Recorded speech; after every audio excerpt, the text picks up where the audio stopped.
Pour les tumeurs rares, pour lesquelles on n'a pas énormément d'alternatives thérapeutiques à proposer, pour les gens motivés spontanément très demandeurs.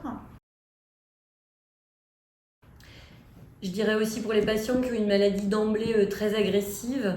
Je pense notamment à un jeune patient qui avait une maladie très rapidement évolutive, malgré une hormonothérapie de deuxième génération en première ligne pour un cancer de la prostate et qui a progressé après 3 cures de Taxotere par exemple. Donc des maladies très agressives où on sent qu'on risque d'être amené vite à court, amené à utiliser rapidement toutes nos alternatives thérapeutiques. Pour les patients qui sont en échec thérapeutique mais qui restent en bon état général, alors moi ce que je dis toujours c'est que la recherche clinique c'est long.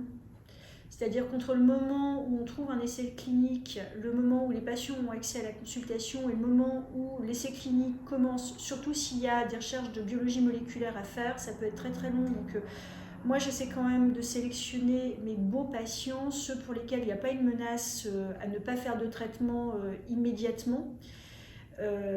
Et qui vont avoir la capacité psychologique en fait de supporter cette attente qui peut être parfois un peu longue. Moi j'explique aussi facilement qu'il y a beaucoup de déceptions et finalement je les prépare à la très forte probabilité que finalement le patient ne soit pas inclus dans l'étude. Et puis si ça marche, tant mieux, mais au moins ils sont préparés à la déception.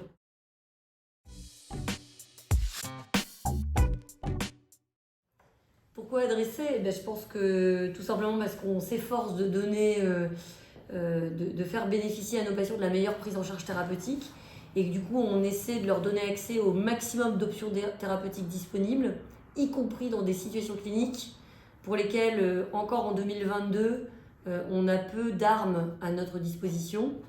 Et bien évidemment, pour essayer de donner accès à l'innovation.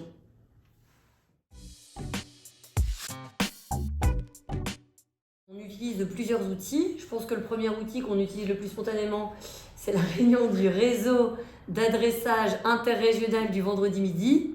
Au passage, ça serait bien de trouver un nom à cette réunion.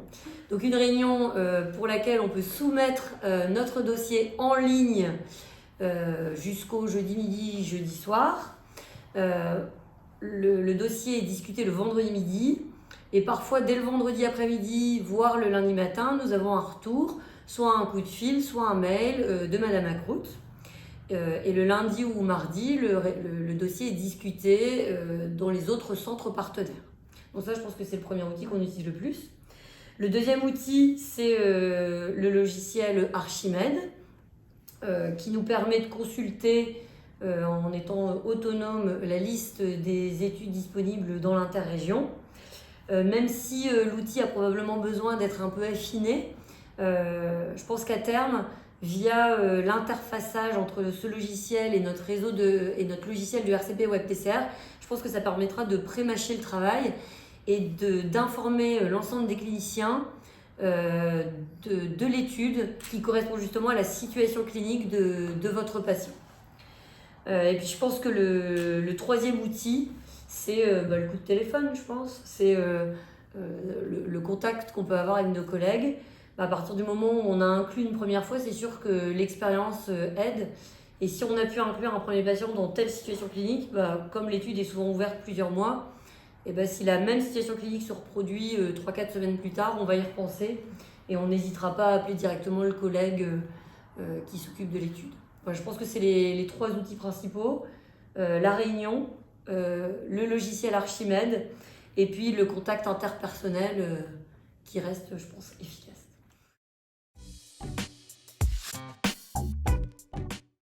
Évidemment, le préalable à tout ça, c'est avant tout d'en parler à notre patient, lui expliquer que quand il se retrouve dans cette situation clinique qui peut être un petit peu compliquée, d'une maladie plus agressive qu'attendue, on va évoquer la possibilité de mettre une corde supplémentaire à notre arc et d'essayer de le faire participer à un protocole à Lille, à Paris, à Bruxelles ou ailleurs. Donc évidemment, lui en parler en premier lieu. Il faut remplir une fiche d'adressage avec les données administratives du patient, l'histoire de la maladie, son traitement habituel, les différentes lignes thérapeutiques qu'il a reçues, les éventuelles anomalies moléculaires de sa pathologie, et puis joindre sur un PDF unique, ça c'est peut-être le seul truc un peu compliqué, une biologie, les anapates, les comptes rendus des derniers examens, je ne sais pas si j'oublie quelque chose. Compte rendu de RCP. Et les comptes rendus de RCP, voilà. Et on adresse ça idéalement avant le jeudi midi à Aurora Croûte, et c'est présenté le vendredi midi. Et on a en fait assez rapidement les résultats, donc soit le vendredi après-midi, soit le lundi dans la journée.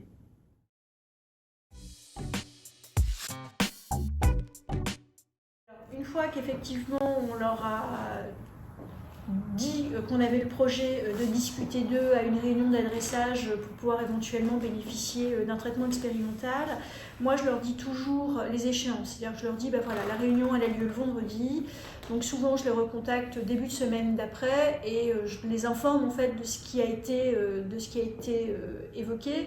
Alors après il y a plusieurs réponses, hein. Il y a des patients qui sont effectivement hyper contents. Alors je calme un peu leurs ardeurs en disant qu'en recherche clinique il y a beaucoup de candidats, peu d'élus, et que des fois ça tient à pas grand chose. En amont, je leur explique toujours que c'est pour eux prendre un risque d'aller devant des difficultés organisationnelles, que c'est beaucoup plus rigide, que pour les vacances, c'est eux qui vont s'adapter au protocole et pas le protocole qui va s'adapter à eux. Il y a quand même pas mal de choses pour lesquelles il faut qu'ils soient bien au clair.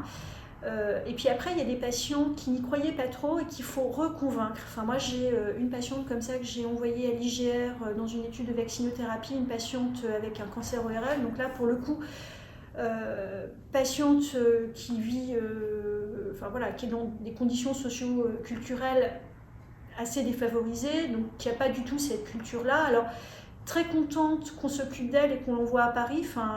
Moi, j'ai l'impression qu'elle a vécu les choses comme extrêmement flattée qu'on l'adresse, mais alors, on se rend compte qu'elle est face à quelque chose qui est organisationnellement extrêmement compliqué.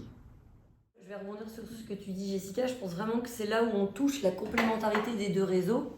C'est-à-dire que le réseau du CLIP 2 nous permet d'adresser facilement des patients dans des essais de phase précoce, donner accès à l'innovation, et puis STARC, c'est-à-dire que ce réseau qui a pour but de développer la recherche en région, peut-être qu'il a vraiment cet intérêt d'amener l'innovation au lit des malades qui parfois auront peur d'aller à la capitale, auront peur d'être pris en charge par un praticien qu'ils ne connaissent pas, auront peur de se déplacer. Et je pense qu'il ne faut pas oublier que dans notre région, nous avons des bassins de vie de patients qui sont socio-économiquement défavorisés, culturellement défavorisés, peu mobiles, et pour qui partir dans une autre ville avec une autre équipe, ça peut représenter un obstacle insurmontable.